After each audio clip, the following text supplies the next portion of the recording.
सुंदरवर जंगल में टूनी चिड़िया अपनी बेटी पिंकी और अपने पति टिंकू के साथ रहती थी। टूनी अपनी बेटी से बहुत प्यार करती थी। एक दिन टूनी भोजन लेकर घर आ रही थी कि एक जालिम चील उसका शिकार कर लेता है। टूनी के जाने के कुछ ही दिन बाद टिंकू रानो चिड़िया से दूसरी शादी कर लेता है। रानो चिड़िया की पहले से ही एक बेटी थी, मूना चिड़िया। पहले कुछ दिनों तक तो रानो पिंकी का बहुत अच्छे से ख्याल रखती, लेकिन आहिस्ता आहिस्ता उसका रवैया बदलता गया। वो पिंकी से सारे घर के काम करवाती और उसे खाने को भी बहुत कम देती थी। वो उसे मारा भी करती थी।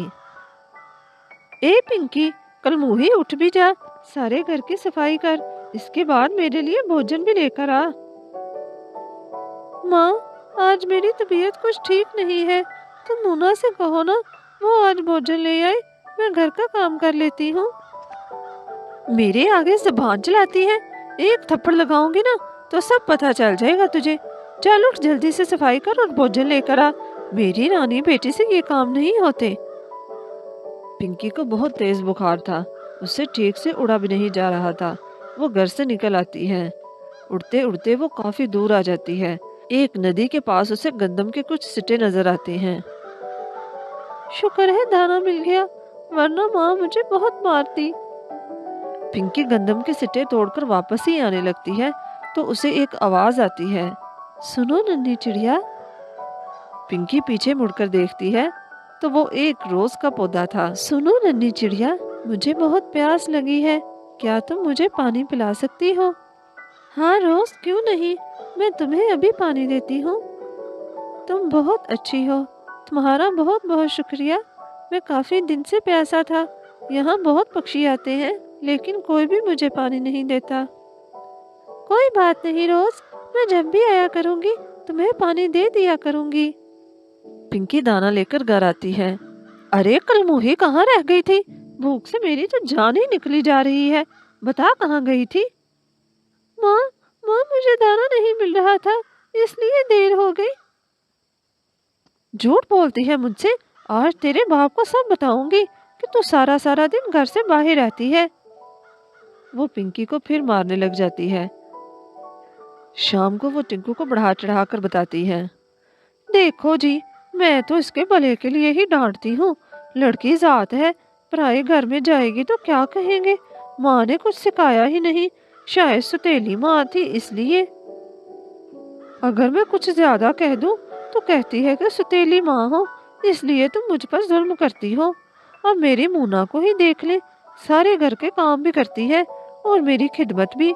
मजाल है मेरी किसी बात को इनकार करे। क्यों पिंकी, तू क्यों तंग करती है माँ को? आज के बाद तेरी शिकायत न मिले मुझे। मुझे कुछ दिनों के लिए दूसरे जंगल जाना है, तुम अपना ख्याल रखना और पिंकी का भी ख्याल रखना। टिंकू के जाने के बाद पिंकी बेचारी घर के सारे काम करती है और माँ को खाना देती है। अभी वो आराम के लिए बैठी ही थी कि मूना आ जाती है। मेरी रानी बेटी उठ गई। माँ, मुझे बहुत भूख लगी है, मुझे खाना दो। अरे पिंकी उठ, बहन को खाना दे। माँ, आज मेरा ये खाने को दिल नहीं कर रहा, मुझे फल खाने हैं। चल पिंकी उठ, ये खाना छोड़ दे, तेरा तो खाना ही नहीं खत्म होता। चल मेरी बेटी के लिए सेब लेकर आ, मेरी मूना बेटी को सेब बहुत पसंद है। पिंकी फिर उड़ते उड़ते रोज के पास आती है। वो रोज को पानी देने के बाद उससे कहती है, रोज, तुम्हें सेब के पेड़ का पता है? वो पिंकी को सेब के पेड़ का बताता है। पिंकी वहां से सेब ले आती है। अगले दिन फिर इसी तरह दाने की तलाश में वो आती है। कल रात माँ ने बहुत मारा था, आज तो मुझसे ठीक से उड़ा भी नहीं जा रहा, क्या करूं? ऐसा करती हूँ, पहले रोज को ही पानी दे आती हूँ। तीसरे दिन मुसलसल रोज को पानी देने से वो एकदम एक खूबसूरत परी में बदल जाता है। ये देखकर पिंकी हैरान रह जाती है। रोज, तुम एक परी हो? हाँ नन्ही चिड़िया, मुझे एक जादूगर ने श्राप दिया था, अगर कोई नेक पक्षी मुझे 3 दिन तक पानी दे तो मैं अपने असल रूप में वापस आ जाऊंगी। तुम्हारा बहुत शुक्रिया नन्ही चिड़िया। वो परी पिंकी को उपहार के तौर पर कुछ गहने और खाने का कुछ सामान देती है। ये लो नन्ही चिड़िया, ये मुश्किल में तुम्हारे काम आएंगे। اور اگر جب بھی کوئی مشکل پیش آئے تو مجھے ضرور یاد کرنا، میں تمہاری مدد کو ضرور آؤں گی، تمہاری مدد کر کے مجھے بہت خوشی ہوگی۔ ان کی چڑیا بہت ہی معصوم تھی، وہ ماں کو سب سچ آ کر بتا دیتی ہے۔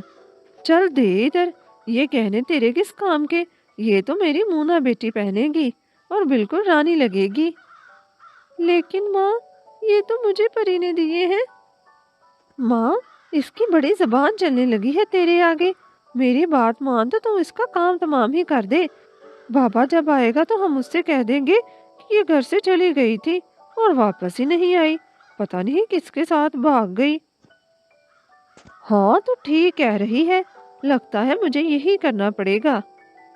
رانو چڑیا پنکی کو نیچے گرانے ہی لگتی ہے کہ اس کا خود کا پاؤں پھسل جاتا ہے اور وہ پیڑ سے نیچے آ گرتی ہے۔ پیڑ سے نیچے گرنے کی وجہ سے اس کا خون بہنے لگتا ہے۔ ماں، کیا ہوا تمہیں؟ اوہ ماں، تمہارا تو بہت خون بہ رہا ہے، تم یہیں پر رکو، میں ابھی وید کاکا کو بلا کر لاتی ہوں۔ وہ وید کاکا کو بلا کر لاتی ہے۔ اس کی مرہم پٹی کرنے کے بعد وید کاکا کہتے ہیں، پیڑ سے گرنے کی وجہ سے رانو کی ایک ٹانگ اور پنکھ ہمیشہ کے لیے بیکار ہو گئے ہیں۔ اب یہ نہ تو چل پائے گی اور نہ ہی اڑ پائے گی۔ ہاں، اگر اس کا خیال اچھے سے رکھا جائے تو شاید تھوڑا بہت یہ اڑ سکے۔ وید کاکا، آپ فکر مت کریں، میں ماں کا اچھے سے خیال رکھوں گی۔ ماں، میں تمہارے لیے کچھ کھانے کو لے کر آتی ہوں، تم آرام کرو۔ مونا کہاں ہے؟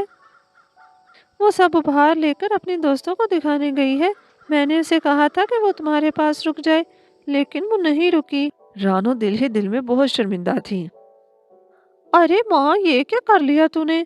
ذرا دھیان سے چلنا تھا۔ اچھا ٹھیک ہے، اب چلو آرام کرو، مجھے سونا ہے، میں بہت تھک چکی ہوں۔ مونا، آؤ نا ماں کے پاس بیٹھو، ماں تمہیں یاد کر رہی تھی۔ تم اپنے کام سے کام رکھو، زیادہ سکی بننے کی ضرورت نہیں ہے۔ مونا بیٹی دیکھ، پنکی بیچاری پر بہت کام کا بوجھ بڑھ گیا ہے، وہ میرا خیال بھی رکھتی ہے اور گھر کو بھی دیکھتی ہے، اسے باہر سے بھوجن بھی لانا ہوتا ہے، تم اپنی بہن کی کچھ مدد ہی کر دیا کرو۔ او ہو ماں، اس نے ذرا سی تمہاری خدمت کیا کر لی؟ تم تو بالکل ہی بدل گئی ہو، مجھ سے کوئی امید مت رکھنا، میں کوئی کام نہیں کرنے والی، میں نے نہیں کہا تھا کہ پیڑ سے نیچے گرو۔ وہ ماں کو باتیں سنا کر چلی جاتی ہے۔ پنکی بیٹا، مجھے معاف کر دے، میں نے ہمیشہ تجھے پرایا سمجھا اور تیرے ساتھ برا سلوک کیا، یہ سب میرے کرموں کا ہی نتیجہ ہے، اگر اس دن میں تجھے گرانے کی کوشش نہ کرتی تو آج شاید میں بھی ٹھیک ہوتی۔ ماں، ایسے مت کہو، وید کاکا نے کہا ہے کہ تم بالکل ٹھیک ہو جاؤ گی۔ پنکی ماں کا بہت اچھے سے خیال رکھتی ہے۔ کچھ ہی ہفتوں میں رانو چڑیا تھوڑا تھوڑا اڑنے لگتی ہے۔ رانو چڑیا اب پنکی سے بہت پیار کرتی تھی۔ اس کہانی سے ہمیں یہ سیکھ ملتی ہے کہ ہمیں کبھی بھی کمزور پر ظلم نہیں کرنا چاہیے۔